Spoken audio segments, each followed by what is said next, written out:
أعوذ بالله من الشيطان الرجيم. Bismillahir Rahmanir Rahim. In the name of Allah, the most compassionate, the most merciful. Verily, our praise is due to Allah. We praise Him, we seek His aid, and we ask for His forgiveness. We seek refuge in Allah from the evils of our own selves and the evils of our actions. And whomsoever Allah guides, none can misguide. And whomsoever Allah leaves astray, none can guide back to the correct path. Ashhadu an la ilaha illallah, ashhadu anna Muhammadan abduhu wa rasuluhu, sallallahu alayhi wa sallam. We testify there is no deity worthy of our worship except for Allah, who is alone in a partnership, never has and never will be another. And we bear witness that Muhammad, peace and blessings be upon him, is the last and the final prophet of Allah. Assalamu alaikum wa rahmatullahi wa barakatuh, everybody. And just like Hiram for joining us for the um, Sunday halaqah for continuation of Al-Muhaddithat, the Women Scholars in Islam by Mohammad Akram Nadwi. Last week we had continued after our hiatus in Ramadan with chapter number 7, Women's Hadith and Narrations, and the narrations of the 6 books. Here we are going to be continuing on with our reading where we had left off from last week, page 195, a fiqh dependent on the women's hadiths. So without further ado, just as a quick reminder, we had talked about the um, um, narrations or the narration of Aisha about the uh, uh, uh, um, um, her mentioning a side the Quran in regards about the disparaging remarks that they had against her. And with that, let's go ahead and continue. So the fiqh dependent on the women's hadith. As I mentioned, there are some hadiths that do not have any source or any reliable source other than women, and a number of them have been the only basis for legal rulings. And from the time of the companions, jurists and scholars never hesitated to refer to women for the knowledge in their keeping.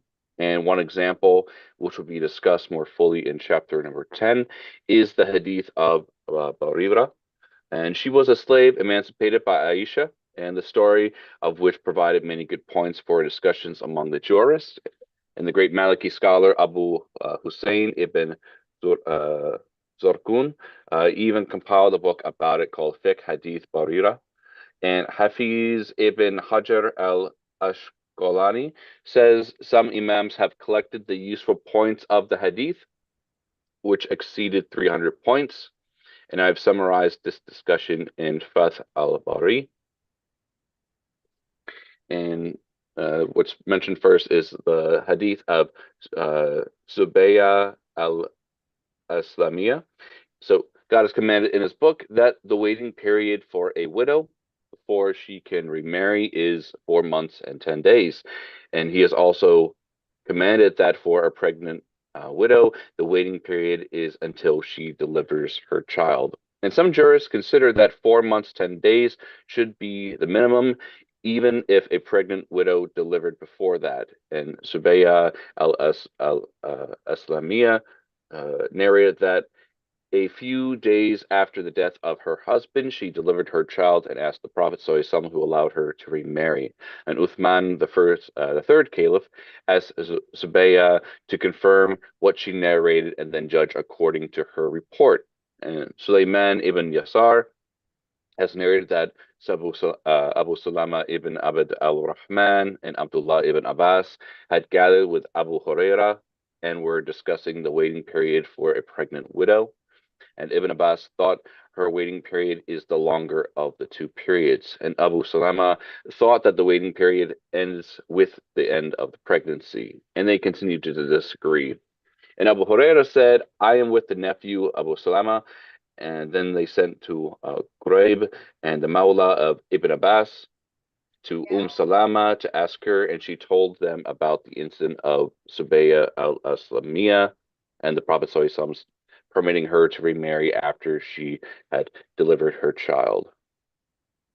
And Ibn Awan narrated from Ibn Sirin that he said, I was sitting in Kufa in a big gathering of the Ansar, and among them was Abd al-Rahman ibn Abi Layl, and they mentioned the story of Subayya, and I mentioned Abdullah ibn Utbah ibn Masud's saying that the waiting period is until she delivers. And Ibn Abi Layla said, but his uncle, i.e. Abdullah ibn Masud, does not say that. I raised my voice and said, hardy, I would be foolhardy if I lied about Abdullah ibn Utbah, who is not far away from another corner of Kufa. And Imam al-Tirmidhi says, after quoting Subay's hadith, the practice on this, according to the majority of the people of knowledge from among the companions of the Prophet ﷺ and others, is that the pregnant woman, when her husband dies, as soon as she delivers the child, is allowed for her to remarry. And it is of the opinion of Sufyan al-Thawri, al-Shafi'i, Ahmad or Ibn Hanbal, and Ishaq ibn Rahawiya, and some of the people of the knowledge from among the companions, and others say that her waiting period is the later of the two dates. But the first opinion is more correct. And Imam al-Nawawi says about this hadith in the commentary of Sahih Muslim, the majority of scholars from earlier and late generations have held to this hadith. The next narration is the hadith of Busra bin Safwan. Zuhri narrated from Abdullah ibn Abi Bakr ibn Hazm al-Ansari that he heard Urwa ibn al-Zubair say, Marwan, while he was the governor of Medina, mentioned that if a man touches his sexual organ, he must repeat his wudu. And I opposed Marwan and said it does not break the ablution. And Marwan said, Busra bin Safwan has narrated to me that she heard from the Messenger of Allah وسلم, say, if one touches his sexual organ, he should do ablution. And I went on disputing with Marwan until he called a man from among his guards and sent him to Busra to ask her about her hadith. And Busra's answer was the same as what Marwan had narrated to me from her. And Imam al-Tirmidhi says, after quoting Busra's hadith, it is the opinion of a number of people from among the companions of the Prophet ﷺ and their successors, and it is the opinion of Imam al-Awza'i, Shafi, Ahmad ibn Hanbal, and Ishaq ibn Rahawiya. And Muhammad or al-Bahari says the most sound thing on this subject is the hadith of Busra. Imam Shafi says Busra bin Safwan narrated this hadith in the city of immigrants and helpers, and they were in a big number, and no one opposed her. Rather, it has come to our knowledge that some scholars, after receiving her hadith, returned to it and gave fatwa according to it. And according to them, and among them was Urwa ibn Zubair. He rejected the opinion that ablution can be affected by touching the organ. When he learned Busra's hadith, he left his opinion and ruled according to that. Abdullah ibn Omar heard her narrate this hadith, and after that he continued until he died, doing ablution after touching. And after this, agreeing to differ on details is the way of the people of jurisprudence and of knowledge. The hadith of Atiyah. So this hadith about the washing of the deceased is considered to be the principal source on the topic. It became very famous. Bukhari mentions or cites it many times in his Sahih, deriving many rulings from it. And when Atiyah moved to Basra and settled there, a group from among the companions and the successors heard this hadith on how to wash the dead from her. And Qatada had narrated that Ibn Sirin learned washing the dead from Atiyah, and Ibn Abd al-Bar records that Ibn Sirin, among all the successors, was the most knowledgeable about washing the dead. Imam al-Tirmidhi says, after quoting the hadith, Atiyah's hadith is a sound and good hadith, and the practice is upon it according to the people of knowledge. And Ibn al-Mundhir says, among the hadith of washing, there is none higher than the hadith of Atiyah, and the Imams have relied on it. Next is Aisha's hadith about the wife of Rifa'a Qurazi. And according to the Quran, if a woman has been discovered 3 times, i.e. divorced irrevocably by her husband, she cannot be remarried to him unless she marries someone else. And Aisha narrated that the divorced wife of Rafi'a al-Qurazi married another man, then went back to Rafi'a.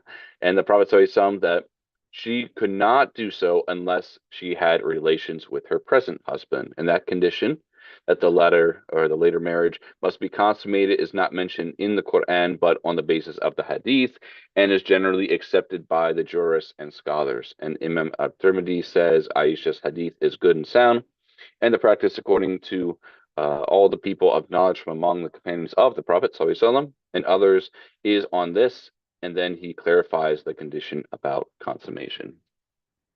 So next is then women's narration of different kinds of hadith compilations. So the major kinds of hadith compilation, Jawami, Sunan, Masanid, Mahajim, Arba'at, Arba'anat, Ajah, Musalsalat were described on the account of women as students and their reading material. And here I review their role in the diffusion of these books. Jawami. The most popular of the Jawami is the Sahih of Al-Bukhari.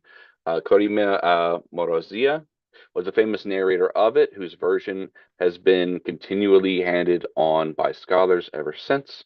And among those who studied the Sahih with her was the renowned traditionalist and historian Al-Kitab al-Baghdadi. So ornamented title pages of Sahih Bukhari written in the hand of Hafiz Ahmad ibn Abd al-Wahhab al-Nuwari. And under the main title is stated the narration of al-Firabri, and then follows the isnad of Sit al-Wazara to him. Ijaza from Sit al-Wazara to narrate her hadith. And Hafiz ibn Hajar narrated Karima's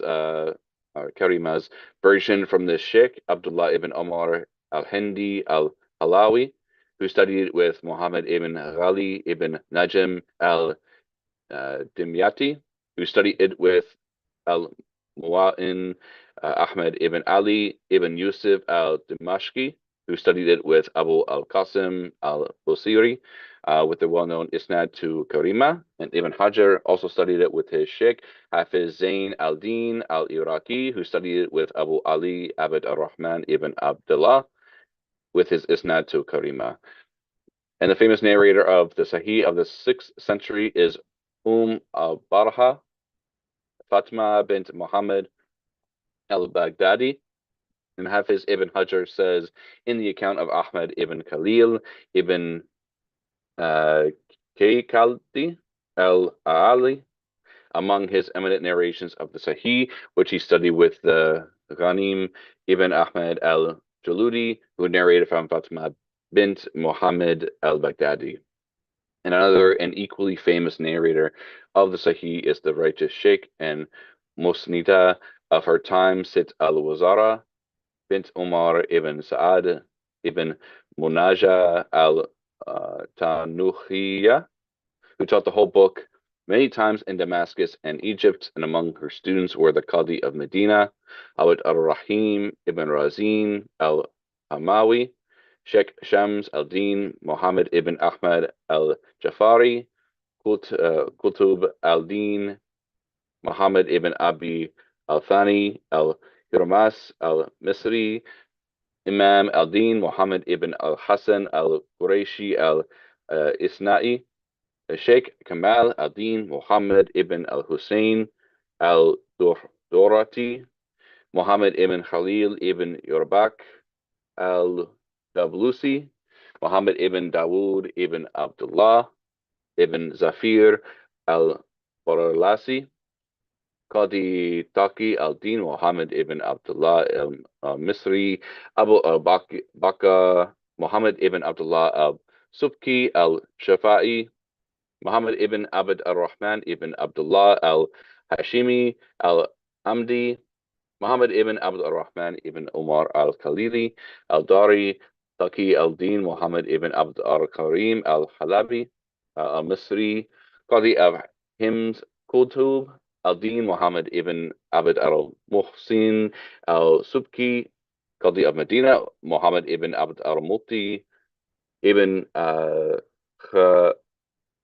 Kha'ashhab al-Misri, Muhammad ibn Ali Sadi al-Misri, Fakhr al-Din Muhammad ibn Ali al-Misri al-Shafi'i ibn al-Qadi Subaha Muhammad ibn Suraj Umar ibn Muhammad al-Razi Nazir ad-Din al-Fariki ibn al-Mas Ibn Abi al-Majid al-Damashqi, and others. And the last woman who narrated Sahih Bukhari with very high isnad was Aisha bint Muhammad ibn Abd al-Hadi al-Maqdisiya. And many famous scholars like Hafiz ibn Hajar, Hafiz ibn Nasir al-Din Damashqi, and Taqi al-Din al-Fasi studied the whole book from her. And Sahih Muslim uh, has also been widely taught by the Muhaddithat, al-Khair, Fatima bint Abid al-Hassan, Ali ibn al-Muzaffar, Ibn Hassan ibn Zabal al-Baghdawiyah of Nishapur was a famous teacher of this book. And another popular teacher of it is the famous teacher Zainab bint Omar ibn Kandi and Muhammad ibn Kawala, Kawaliji, Kawalij, a teacher of Hafiz ibn Hajar al-Ashqalani, studied the whole of it with her. And she narrated from it the Al-Muwayyad ibn Muhammad ibn Ali al-Tusi, who narrated it from Faqih al-Haram, Abu Abdullah Muhammad ibn al-Fadl al-Furawi, from Abu al-Hussein Abd al-Ghafir ibn Hussein al-Farsi, from Abu Ahmed Muhammad ibn Isa ibn Amruya al-Jaludi, from Ibrahim ibn Muhammad ibn Sufyan, from its author Muslim ibn al-Hajjaj, and it is a characteristic of the meticulous of the scholars in this discipline that is recorded that the Ibrahim last mentioned did not hear some parts of three of the books in the Muslim compilation from Muslim himself, namely Hajj, Wasiya, and Imara. And among the teachers of the book in the 8th century was Safiya bint Ahmed ibn Qudama, and in the 9th, Aisha bint Muhammad ibn Abd al-Hadi, who narrated with a full hearing from Sharaf al-Din Abdullah ibn al-Hassan, from Muhammad ibn Abd al-Hadi, from Muhammad ibn Ali al-Harani. And one of the famous teachers of Jamia from Al-Tirmidhi was Khadija bint Abd al-Hamid ibn Qasim Ghashim ibn Muhammad al-Mardawi, and before her Zainab bint Maki taught this book several times. And Hafiz ibn Hajar says in the account of his teacher Ahmad ibn Salih ibn al-Hasan al-Askandarani, he heard Jami al-Timirdi in his old age from al-Urdi, who heard it from Zainab bint Maki. And al-Timirdi's Shama'il was also popular among women, and Zainab bint Kamal narrated from Ajiba bint Abi Bakr al-Bakhdariya, who narrated from Al-Qasim ibn al-Faddal ibn Abd al-Wahid, and Raja ibn Hamid ibn Raja al-Madani, who both narrated from Abu al-Qasim Ali ibn Ahmed al-Wuzai, who narrated from Al-Haytham ibn Ulayb, who narrated from his author Imam al-Tirmidhi. So next to the Sunan, the version of Imam Malik's Muwatta, the most popular among Malikis and others that have been that of Yahya ibn Yahya al-Laythi. Women have narrated this in the less popular versions. For example, Shuhada transmitted the version of this Nabi al-Danhabi says in his account of Imam Abu Muhammad Abu al-Aziz ibn Dulaf. He heard Muwatta of Malik's version of Al-Qanabi from Shuhada, and the version of Suwaid ibn Sa'id seems to be enjoyed more popularity from among the Muhaddithat. For example, Zainab bint al-Kamal narrated from Daw al-Sabah, Ajiba al-Bakhdariya, who heard the whole of it from Abu al-Hussein, Abu al-Haq ibn Abd al-Khaliq, Khalik ibn Yusuf, from Abu Sa'ad Muhammad ibn Abd al-Malik al-Asadi, with his Sunad. And then it was read from Zainab bint al-Kamal in 726, in al-Jama' al-Mustafari, in Kaysun. And Ajiba al-Bakhdariya narrated Sunan of Abu Dawood from Al-Hasan ibn al-Abbas al-Rustami, who narrated from Abu Ali ibn Ahmad al-Tustari, and uh, uh, and Abu Mansur Muhammad ibn Ahmad ibn Ali al-Shukrawiya. Both heard it from Qadi Abu Omar al-Hashimi, who heard it from Abu Ali al-Lululi, who narrated from Abu Dawood. And Taqi al-Din al-Fasi says in the account of Muhammad ibn Ismail ibn Ibrahim ibn Ashari al-Halabi, he studied some parts of the Sunan of Abu Dawood with Fatima bint al-Malik al-Muhsin, Ahmed ibn al-Sultan, Salah al-Din, Yusuf ibn Ayyub, and Hafiz ibn Hajar read the part of the Sunan with Maryam bint Muhammad al-Sadiya, who heard it from al-Dubusi, who narrated from Ibn al-Muqayyar, who narrated from al-Fadl ibn Sahal al-Israyani, who narrated from al-Khattab al-Baghdadi, who narrated from Abu Omar al-Qasim ibn Jafar ibn Abd al-Wahid al-Hishami, who narrated from Abu Ali Muhammad ibn Ahmed ibn Amr al-Luli, who narrated from Abu Dawood, and a particular famous narration of Sunan al-Abu Dawood is Zainab bint al-Kamal, and many scholars up to the present have been narrating it through Zainab's chain of narration. And Zainab bint al-Kamal also narrated the bigger version of Sunan al-Nasa'i, and the smaller Sunan of al-Nasa'i was taught by Amina bint Sheikh Taqi al-Din al-Wasiti, and the Isnad al-Qubayti from Abu Zora Tahir ibn Muhammad ibn Tahir, who heard it from al-Duni, who heard it from Abu Nasr Ahmad ibn al-Hussein ibn al-Qasr, who narrated from Abu Bakr Ahmad ibn Muhammad ibn al-Sunni, who narrated from al-Nasa'i. And Sit al-Fuqaha bint Ibrahim al-Wasiyatiyah narrated Sunan from Ibn Majah, and Ibn al-Dahabi says she narrated an abundance of hadiths, and the students heard from her Sunan, Ibn Majah, and other things. And al-Dahabi also said, I read to her for my son, Abd al-Rahman. And the Sunan of al-Darimi has higher isnads than even higher isnads than even al-Bukhari, and some scholars included it in the 6 books in place of Ibn Majah, and it was very popular amongst the Muhaddithat. And Hafiz ibn Nasir al-Din narrated that Tuhuliyat,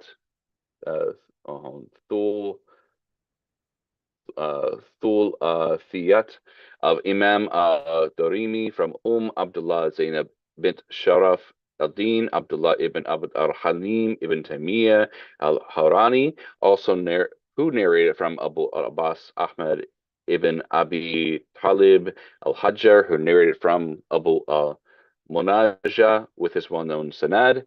Abu Hafs Siraj al-Din Umar al-Qazwini says, I read the whole Sunan al-Dirimi with Sit al-Muluk, Fatima bint Abi Nasr ibn Abi al-Badr in Rajab 707 in Bab al-Muratib, east of Baghdad, who heard all of it with Abu Bakr Muhammad ibn Masud ibn Bukhruz al-Tabib Marstani in Dhul-Qada in 636, who heard it from Shaban in 553 in Jama' al-Mansur with Abu al-Waqt Abd al-Wal ibn Isa al-Hurawi, who heard it in Jumada al-Akhira 464 from Abu al-Hasan al-Dawoodi, who studied it from studied it in Safar 381 with Abu Muhammad Abdullah ibn Ahmed al-Sarakhsi, who studied it with Abu Imran Isa ibn Omar al-Samarkandi, who studied it from its author Imam Durimi. And Hafiz ibn Hajar studied part of the Sunan al-Duraktani with Aisha bint Najm Abu Bakr al-Balsiya and Sit al-Arab bint Muhammad ibn al-Bukhari narrated al-Sunan al-Kabir of Abu Haiki. I know we had a little bit of a late start today. I think for what do we got here, inshallah? When we take a stop here on the Masanid, here at page 206, and we'll continue on in the following week then. Jazakallah for tuning in. We'll see you hopefully, inshallah, next week. Allahumma subhanahu wa bihamdi, ashhadu an la ilaha illa ant, astaghfiruka wa atubu ilayk. Assalamu alaikum wa rahmatullahi wa barakatuh.